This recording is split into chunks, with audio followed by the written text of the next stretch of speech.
Hello everyone, it's Moonkin FW here back with another video, and today we are tackling another episode of the RCT3 Coaster Challenge.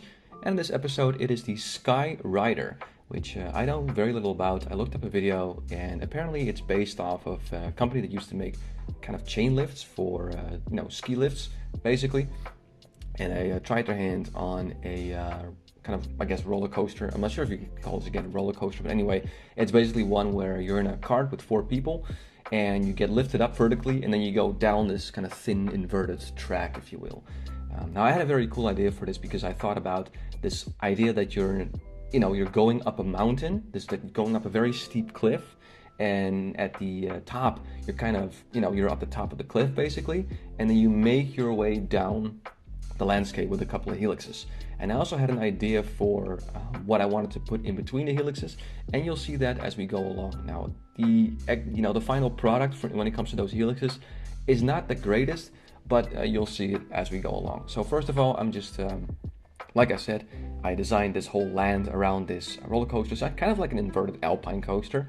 And now I just need to figure out how exactly I want this roller coaster to go down, because of course I don't want it to go too fast, don't want it to go too slow. So I wanted to kind of hug the land, if you will.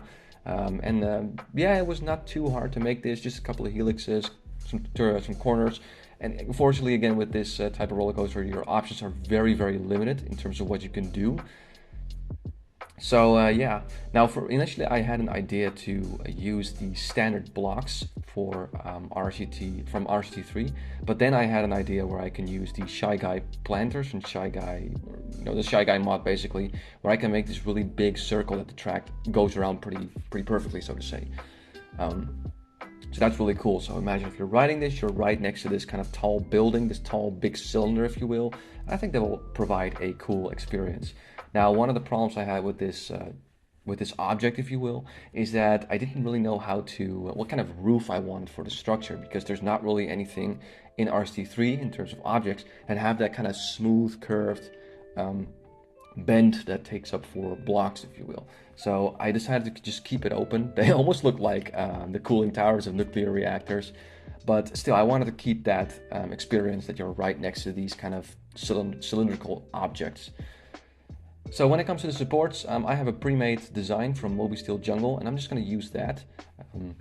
I know that this type of roller coaster has kind of different supports, if you will, but because this track is much longer and my options aren't unlimited, I just decided to stick with this pre-made inverted support type that I have from Steel Jungle. It works quite well, unfortunately not always, because the track from this Skyrider is very thin. So yeah, pretty much any support I build here, it's either going to be just above the track or it's going to hit the track. There's just no other way to, unfortunately, make this properly. But yeah, like I said, you can't have everything in RC3. Sometimes you just gotta make a little bit of a compromise, which I definitely had to do here. The footage here is sped up 1200%, so it's 12 times fast, so this one actually owes me a decent amount of time.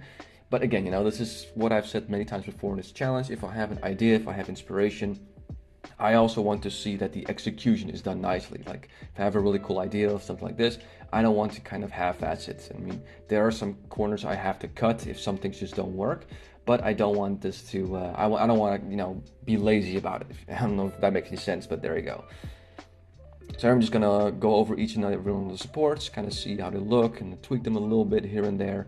Here I thought about using some pads or some flowers to cover it up, but it just doesn't quite work. So I was like, okay, screw it. I'm just gonna keep it open.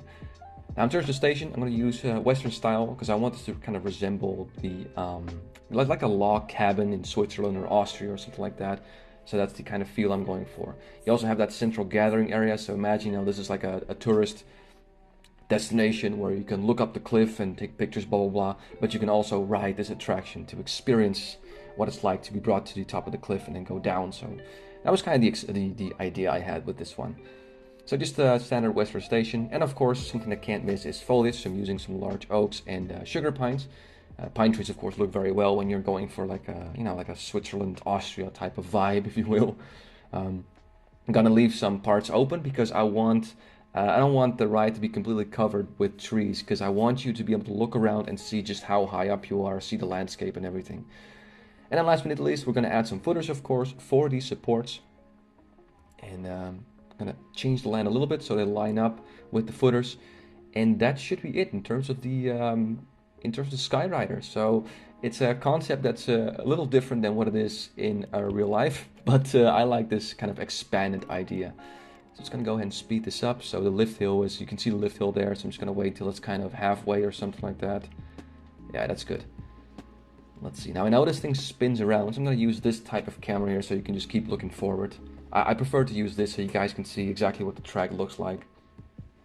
So here we go. Here goes here's the Skyrider. And again, the main object of this roller coaster is of course not crazy inversions and all that. It's more or less a very nice scenic view, a sense of height, and of course a bit of spinning action. So don't expect, there you go. See, that's a support that kind of hits you in the face, unfortunately. So don't expect any crazy, elements or anything in this ride. Here's our first helix. Nice.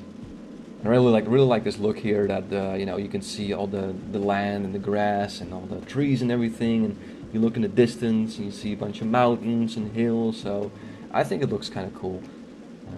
I hope you guys cannot hear that, but that's my neighbor. He's sawing something with wood or something. I don't know. Hope the microphone doesn't pick that up. Anyway, I'm gonna keep going. Here are some multiple helixes. I thought this was also a pretty cool idea. Just yeah, you go multiple, and again you're kind of hugging that tower. You don't see it on this ride cam, but again, if you're riding this, you of course are looking a little bit to your left and right, and then you can see it right next to it, so that's pretty cool. So here we go, another helix section. Also picking up some decent speed here. That's a pretty long ride time, by the way. That's nice. I would definitely ride this. This would be so cool. Being brought all the way to the top of a cliff, that's just an awesome idea. And here we go, final set of helixes, and then we drop down into our final brake run. And there we go. Well, that's it, and yeah, that's it for the Skyrider. Once again, pretty unique idea I had here. Like I said, it's pretty much like an inverted alpine coaster. I think it looks pretty awesome. The shame the towers didn't work quite well, but I still think it looks kind of funky, kind of unique. And yeah, there we go. That is episode 49 in the bag. I'll be back pretty soon with episode 50. And until then, have yourself a wonderful day.